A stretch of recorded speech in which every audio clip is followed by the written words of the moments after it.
Hi, everyone. Welcome back. We're doing part 2 today of our podcast on Atlantis and Lemuria. So last week we talked a bit about where those civilizations were located, and we talked about how they came about and what happened to them. But today we're just going to do a little bit of a deep dive into what the species were actually like on those civilizations. Yeah, that's an interesting one because we want to try and paint a little bit of a picture, right, Loren? Absolutely. Okay, so shall we start with the Lemurians are the easiest to describe, I suppose, because we do have very similar looking humans in existence now to what the Lemurians look like. Because as we know, a lot of them did disperse into South America, into parts of Asia, and, seeded those continents at some stage, what, contributed to the seeding there. And so if you have a look at the movie Moana. Yes. When I watch Moana, I really see and feel the Lemurian vibe. Okay. Just in that movie, they look very similar to the Islander and the Polynesians. Okay. Darker skin, very, dark eyes, dark, wild, beautiful hair. So very muscular bodies, very healthy bodies. Okay. Yeah. So that's the Lemurian look. Yeah. And what about Atlantis? Atlantis is a little bit trickier. We were just having a little chat off air about, what our experiences have been of seeing Atlantis in the records. Yeah. And Atlantis is interesting because they had more of a thoroughfare, I would say, of ETs coming and going, sharing, working, collaborating, infiltrating, ET. And they also have, so if you guys have read the Journey to Atlantis by Sarah Breskman Cosme, they also had this time in their history before the Golden Ages where they developed this vaccine that amplified some of their ET genetics that were in their original seeding. And so they started to produce hybrid kids and also experimenting with animals and other species themselves and hybridizing new species. So there was like this collage. Yeah. There were species in Atlantis, whereas Lemurian was more, they were isolated, kind of like an island that was just isolated. Yeah. Well, so they look similar. But how do you describe the Atlanteans, the general? Yeah, like as the humanoid Atlanteans, I guess I've sort of only had glimpses, but from what I've seen, I would kind of describe them between maybe like a human and a Pleiadian. So bigger than a human, but maybe not as big as a Pleiadian, but similar features. So definitely humanoid looking is how I would describe them. Yeah, absolutely. So, you've been in your Akashic records and seen a few, been there, I've been there, and that's exactly what I've seen too, like a mix of humanoid, varying shades of skin, some really light, some slightly, more tanned, and, some had really bright platinum hair. So just like the Palladians. Yeah, yeah. Some of that happening as well. Due to the seeding of their origins. Mixed bunch. Yeah. Atlantis is interesting that way, isn't it? It's kind of, there was a lot going on there.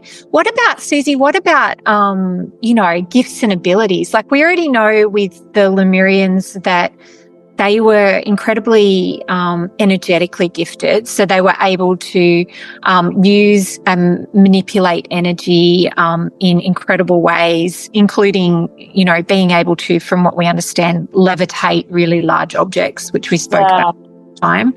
What else? What other gifts did the Lemurians sort of have? Okay, so they had great synergy with nature, and so they understood and could communicate with the ways of the land. So, when to seed, when to grow, when to harvest, but also which plants were useful for healing and medicinal purposes, and what should be consumed and in what quantity in order to create a perfect state of health and homeostasis in the body. So they had that, innate or intuitive ability to connect with the land on that level. They lived off the land and the land supported them and they supported the land. It was a synergistic relationship. Yeah. Yeah. And they did respect the resources, the natural resources that they had at hand. So the abilities, that was one of them. And this was a ability that was passed down through the matriarchal line, the maternal line, and just came forth in their DNA as a knowing and a gift of synergy with nature to know what is needed. They had amazing command of the crystals. So they worked with crystals. They were able to extract information from crystals and also imprint information and coding into crystals, which is, a rare find these days. Absolutely. Not many people know how to do that. So that would be, quite cool to, research that a bit further. But that's what they could do. And they could move large objects. They could,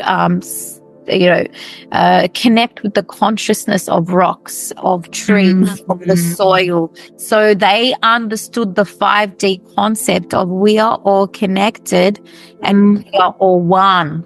Yeah. The surroundings, the natural surroundings. So, amazing people. It sounds really similar to like a lot of indigenous cultures that we have now on Earth, the way that they over tens of thousands of years have been able to interact with the land and the environment that way.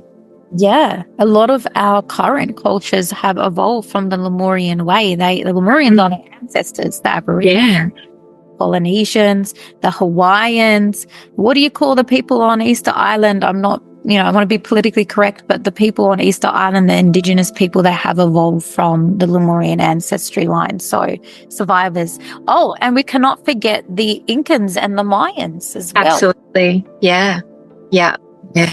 South America.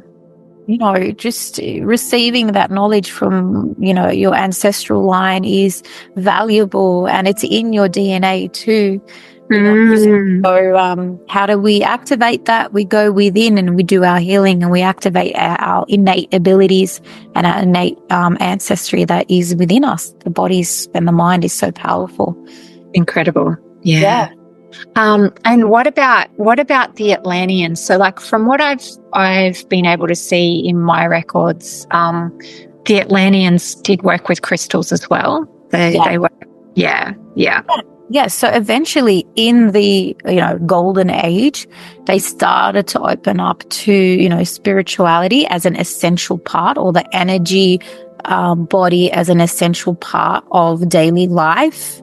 And as we've discussed earlier, energy medicine came in, the peak of healthcare, and, everything was, evolving so fast and, to serve their highest purpose. But then, they started to then place more respect and emphasis on the healers and the energetic healing work and crystals. And so then it was kind of allowed to be practiced and then also encouraged so that they could bridge the gap between the mind and the body and institute the spirit and the energy work. So that was the missing key that they realized, studying the Lemurians and what they've been up to and why are they so healthy and et cetera, et cetera. We want to be like them. We'll just destroy them and then be them. Oh, man. Awful, but that's basically what happened. Yeah. We can't have their wisdom. We will just destroy them out of spite. And that's what happened to Lemuria. But look, they did bring in the crystal. I've seen in the records crystal stores. Yeah. Selling rare and powerful stones and crystals and educating the people.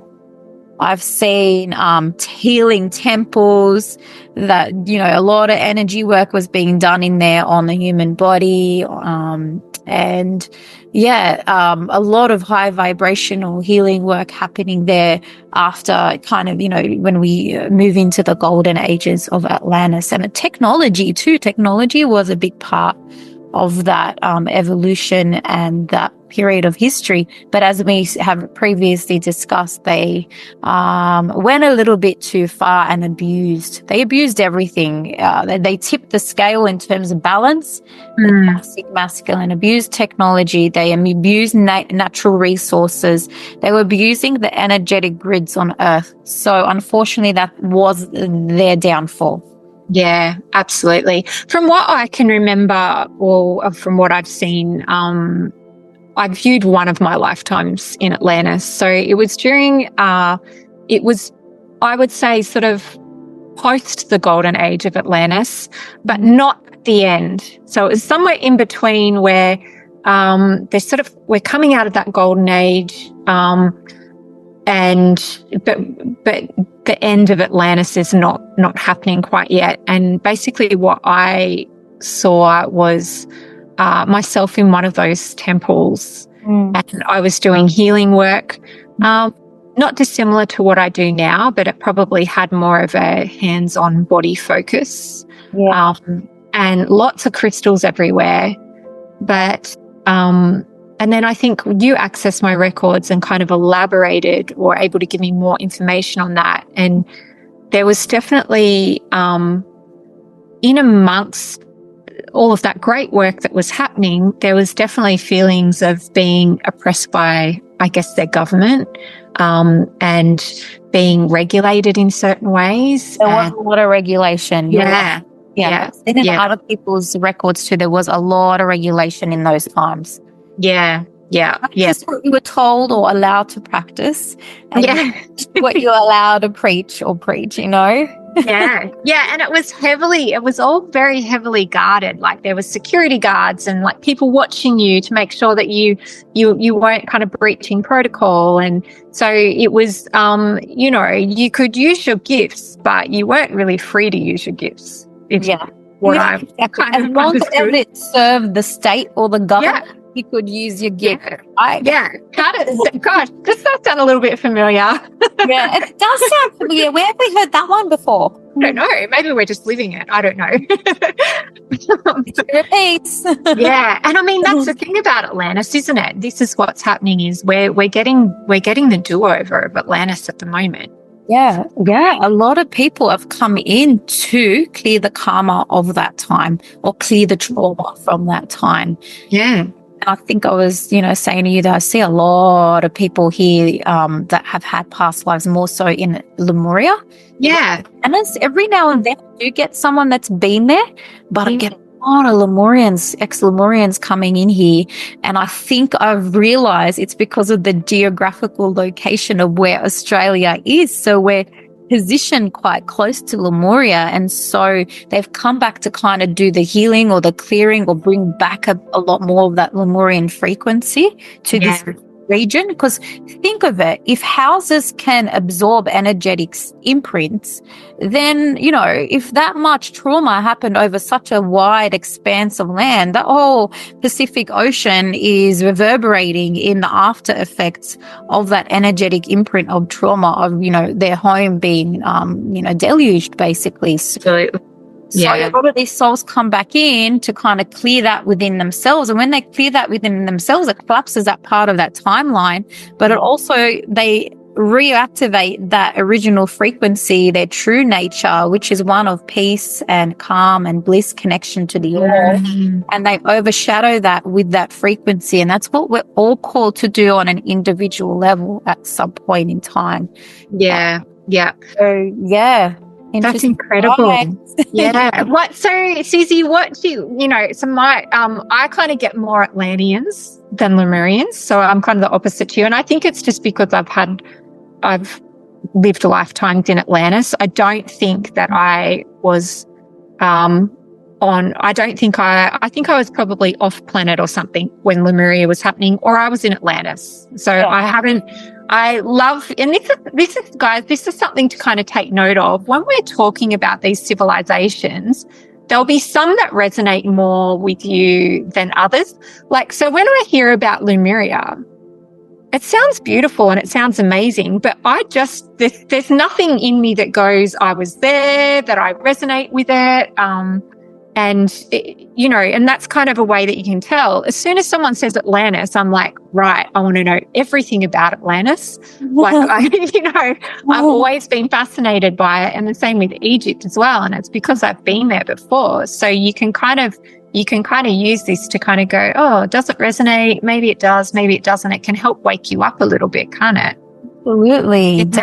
Anything that resonates as truth is probably, the start of an unraveling of truth. Follow that rabbit hole. Yeah. Thread or that line. Yeah. Look, I don't, as far as I know, haven't accessed a relevant timeline that I've experienced in Lemuria. Yeah. I remember very clearly my lifetime in Atlantis, and I was like stuck out like a sore thumb. Yeah. Atlantis. Yeah. I was a hybrid.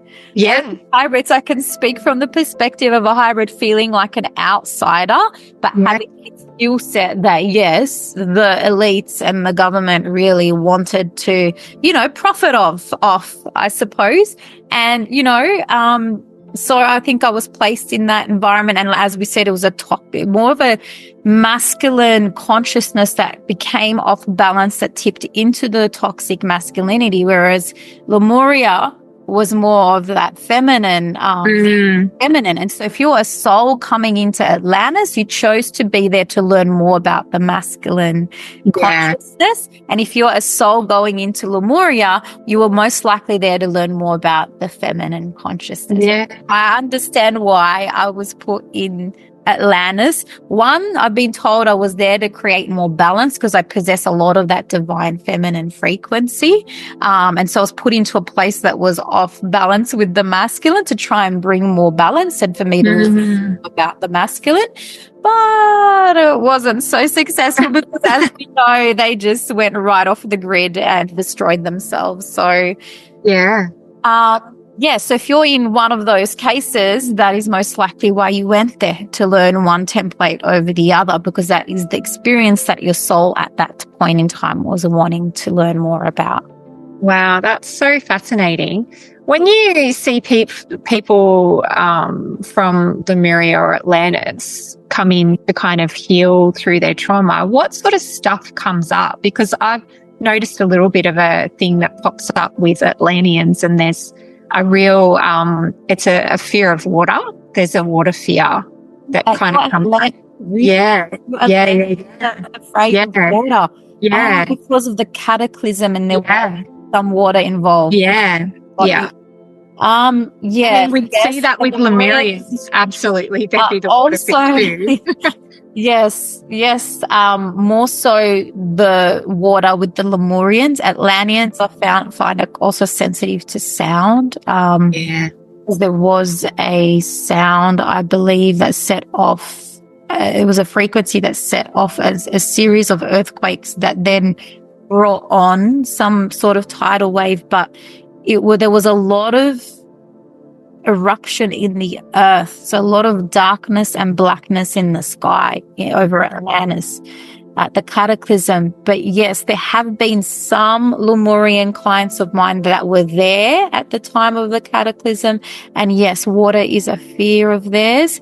But something interesting I discovered the other day, actually, when I was at the Mind Body Spirit Festival, a customer of mine, he was completely closed off to the spiritual in this lifetime. And when I opened up his records, his wife pushed him to see me, and he's like, I kind of want to know, but I don't believe it.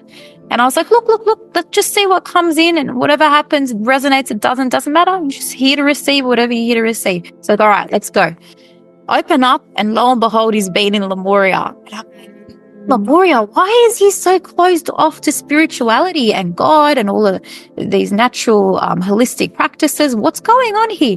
And they told me this was the lifetime that he shut down that connection because he was a male in Lemuria and he was, divine masculine, supporting and coming into balance with the divine feminine. As we know, it was a matriarchal society where the feminines were venerated as the healers, as the intuitives, etc., right? Because that's what the feminine is. The masculine was the protector and the container for that. What happened is because the Atlanteans were let in and the feminine let the masculine down in a way, boom, the masculine after that timeline stopped trusting and supporting the divine feminine in its intuitive and spiritual abilities. And so this guy had trauma from that lifetime of being let down by the divine feminine and being open to the wolves or the Atlanteans, so to speak. And boom, he's like, I'm not opening up to that rubbish. I'm a cynicist now. I'm cynical, I don't want to open up to it. And so that was his trauma that I had to try and help him release and understand, That's incredible. No, it wasn't the divine feminine's fault. Actually, the toxic masculine was out of control. Yeah. It was going to happen no matter what the feminine or the masculine did, right? Yeah. So that was really helpful for him. And he was very spaced out, like there was a remembering coming through. That was an interesting one. That's amazing. Wow. Well, we're going to keep talking about Atlantis and Lemuria next week. This is just a short little podcast to keep the story going. But before we sort of go, Susie, if people are listening to this and sort of going, I want to start exploring this more, what have we got on offer at the Hub? Who can help them at the Hub explore, whether they've been in Atlantis or Lemuria or Egypt, or are you sort of starting to look at, their akashic records? We've got so many options. There's so many options. We've got, now 2 QHHT practitioners on board that can take you on a hypnosis journey to remember. Amazing. And then you've got our Starseed circles where we discuss a lot of these themes, and then a lot of people start to have rememberings and activations in those circles. We have an online Starseed conference coming up soon on November 15th. If you want to join that and hear more about these topics and, experience an activation or a healing, if it's for your highest purpose. Then we have myself who does Akashic readings that I don't put you under hypnosis, and you can just, get a breakdown of where you've been, what the learnings are, your karmic contracts and all of that. And then yourself, Loren, you're here once or twice a month to help out as well, and you can clear trauma that comes up for people. Yeah. And so then, we've got a body worker too. So if something comes up in the body and you need that shifted, she's really good at, getting in there and releasing that stuck trauma in the physical body. So, there's lots happening over here. Yeah. Like my mind's like, it's constantly evolving, which is great. But there's something for everyone here. Yeah, wherever you're at on your Starseed journey, we're here to help, whether it's simply listening to the podcast or you want to sort of jump into one of the circles or do some one-on-one work, we can help you out with that. So you can check out the website, sydneyenergyhealinghub.com.au, and see what's on offer. And we're going to keep talking next week. We're going to do a whole other episode again on Atlantis and Lemuria. And if you guys have any questions, just email us or DM us on social media and we'll answer them live for you on this podcast. So happy to help. Yeah. All right. Until next week. Bye, everybody. Bye.